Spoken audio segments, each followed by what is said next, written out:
My name is Dr. Smith Henry. I am a doctor at the Huntington Hospital. One day in 1883, I saw a picture in the window of a shop near the hospital. I stopped in front of the shop and looked at the picture. At first I felt interested, then I felt angry, then afraid. It was a horrible, ugly picture. There was a man in the picture, but he did not look like you and me.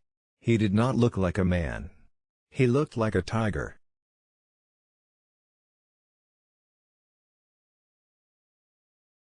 I read the writing under the picture.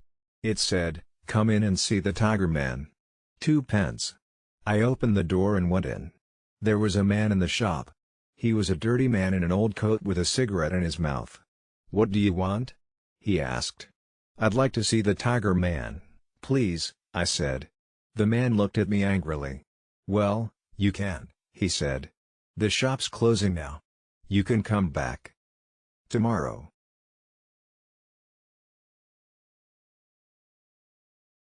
"I'm sorry," I said. "But I would like to see him now. I have no time tomorrow, I have a lot of work to do. But I can give you more than 2 pence. The man looked at me carefully. Then he took the cigarette out of his mouth and smiled with his yellow teeth. "All right, sir," he said. "Give me 12 pence then." I gave him the money and he opened a door at the back of the shop. We went into a little room. The room was cold and dark, and there was a horrible smell in it.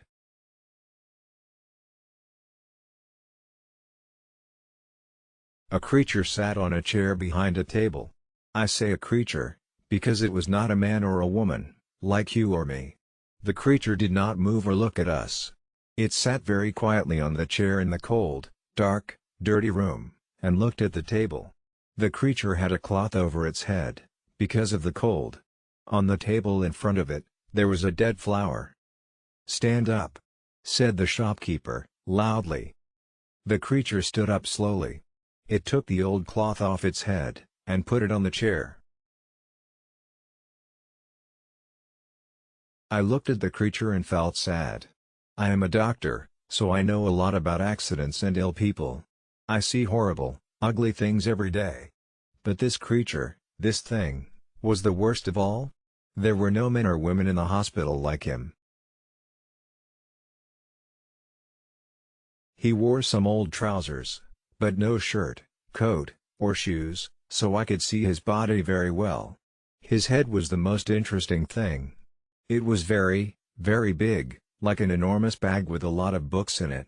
The head did not have much hair, and there was another bag of brown, dirty skin at the back of it.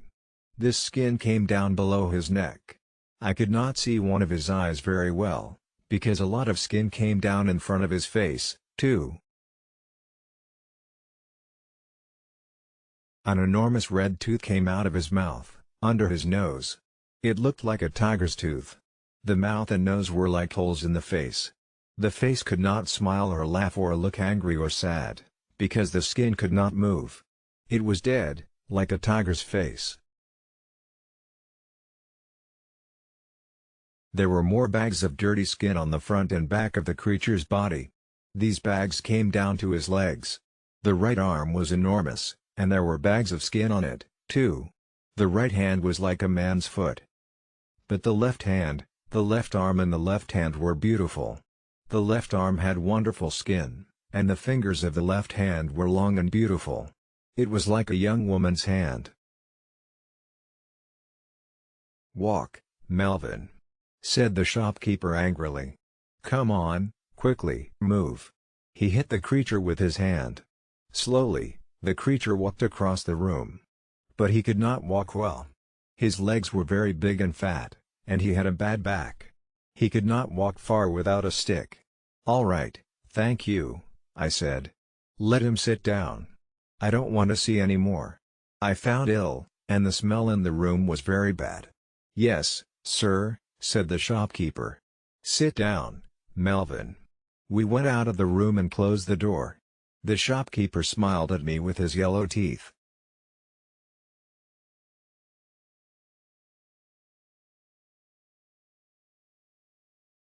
"Wonderful, sir, isn't it?" he said. "The best Tiger Man in Huntington. Hundreds of people come to see him, you know, hundreds. I take him all over the country, I do. Yes, very interesting, I said. Can I sit down? Yes, sir, of course. Here's a chair. He looked at me, smiling. Would you like a glass of water, sir?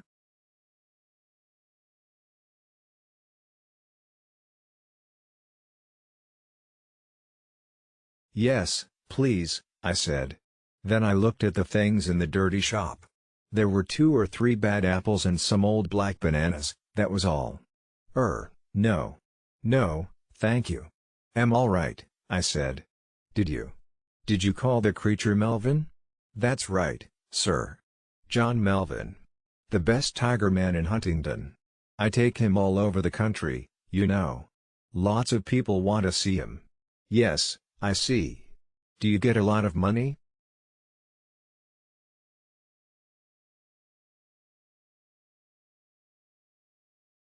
Well, sometimes we do, sir, yes.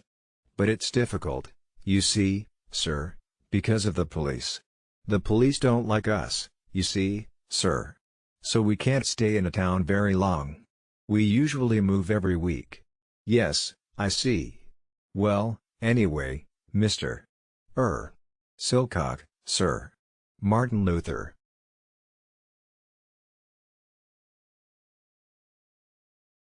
Yes, well, Mr. Luther, I'm a doctor at the Huntingdon Hospital. My name is Dr. Henry. I think this man John Melvin is very interesting, and I would like to see him at the hospital. I want to look at him more carefully, you see. Yes sir, I see. But how can he get to the hospital? It's going to be difficult. Why, man? The hospital's not far from here. Well, yes, sir. I know. But, you see, Melvin can't walk very well. He needs help.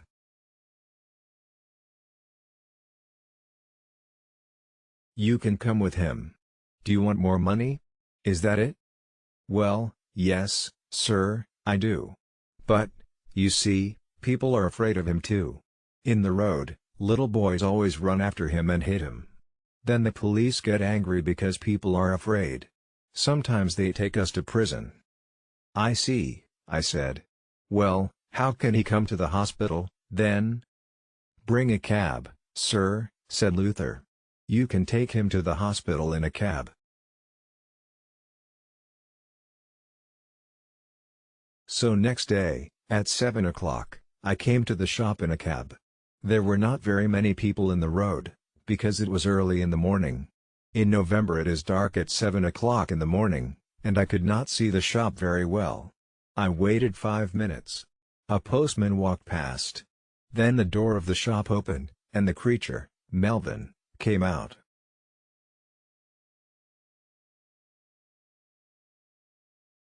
I could not see his face or his body. He had an enormous black hat on his head, like a big box. A gray cloth came down from the hat, in front of his face. There was a hole in the cloth in front of his eyes. He could see out of the hole but I could not see in. He wore a long black coat, too. The coat began at his neck, and ended at his feet, so I could not see his arms, his body, or his legs. On his feet he wore big shoes, like old bags.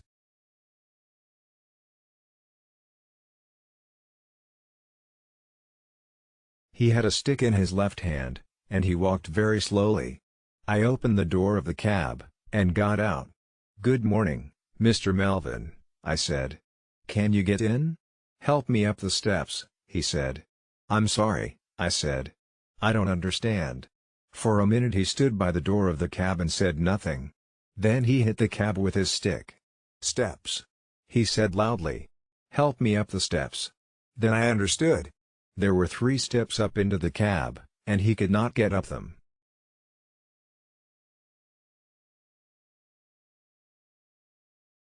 "Yes, I see.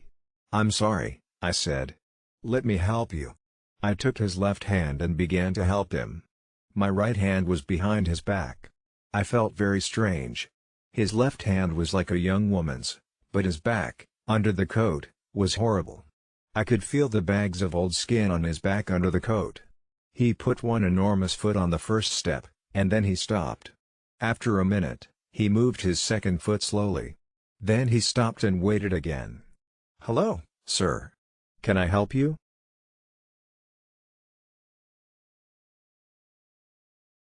I looked behind me. It was the postman. And behind him, I could see 3 young boys. One of the boys laughed. The postman smiled. "Is the gentleman ill?" he asked. I thought quickly. Yes. But this is a lady, not a gentleman. I'm a doctor, and she's ill. Take her hand, so I can help her better. The postman took Melvin's left hand, and I helped him with 2 hands from behind. Slowly, very slowly, Melvin went up the steps and into the cab. One boy was very near the cab. He called to his friends. "Come and see this, boys.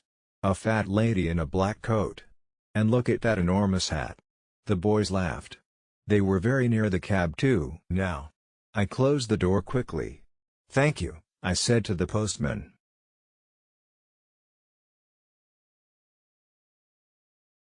"That's all right, sir," he said. "She's a strange lady, sir, isn't she? She's ill, that's all," I said quickly. "We're going to the hospital. Goodbye, and thank you." The cab drove down the road to the hospital. I looked at Melvin. "That was difficult, wasn't it?" I said. At first he said nothing, but then he spoke.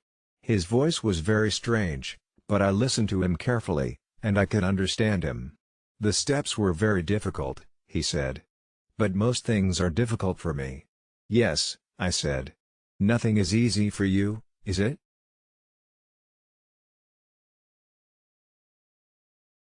"No," he said. He was very quiet for a minute. Then he said, "Who are you, sir?" "Who am I? Oh, I'm sorry. My name is Dr. Henry. Here, this is my card." I gave him a card with my name on. Then I thought, that was no good. This man can't read. But Melvin took the card and looked at it very carefully. Then he put it in his trousers pocket. I did not talk to him very much at the hospital. I looked at his head and arms and legs and body very carefully. Then I wrote the important things about him in a little book.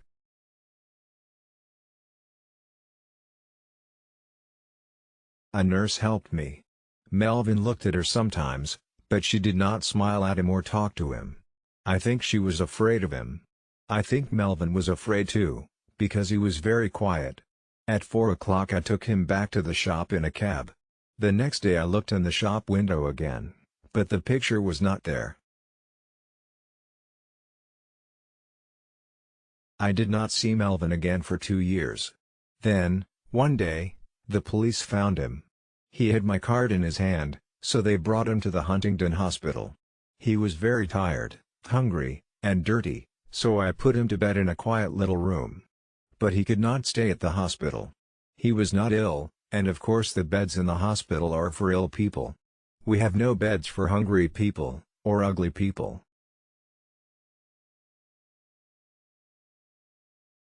I told the hospital chairman, Mr. Cargom, about Melvin. He listened carefully, and then he wrote a letter to the editor of the Times newspaper. From the Times, December 4, 1886. A letter to the editor. Dear Sir, I am writing to you about a man in our hospital. He needs your help. His name is John Melvin, and he is 27 years old. He is not ill, but he cannot go out of the hospital because he is very, very ugly. Nobody likes to look at him, and some people are afraid of him. We call him the L Man.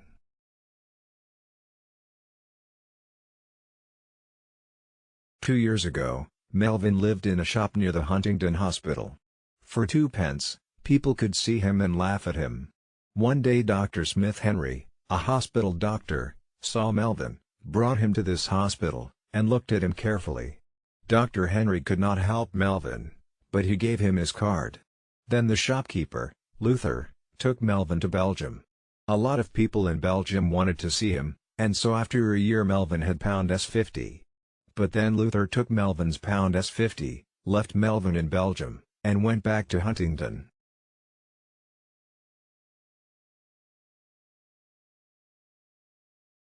Melvin came back to Huntington by himself. Everyone on the train and the ship looked at him, and laughed at him. In Huntington, The police put him in prison. But then they saw Dr. Henry's card, and brought Melvin to the Huntington Hospital.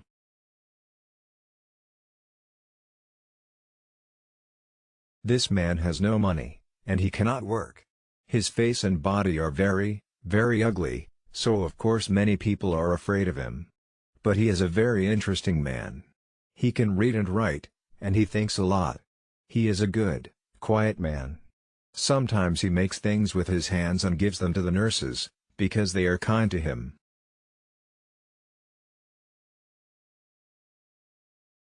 He remembers his mother, and he has a picture of her. She was beautiful and kind, he says. But he never sees her now. She gave him to Luther a long time ago. Can the readers of the Times help us? This man is not ill, but he needs a home. We can give him a room at the hospital, but we need some money. Please write to me at the Huntington Hospital. Yours faithfully, K.N. King, Chairman of the Huntington Hospital. The readers of the Times are very kind people. They gave us a lot of money. After 1 week, we had £50,000, so Melvin could live in the hospital for all his life. We could give him a home.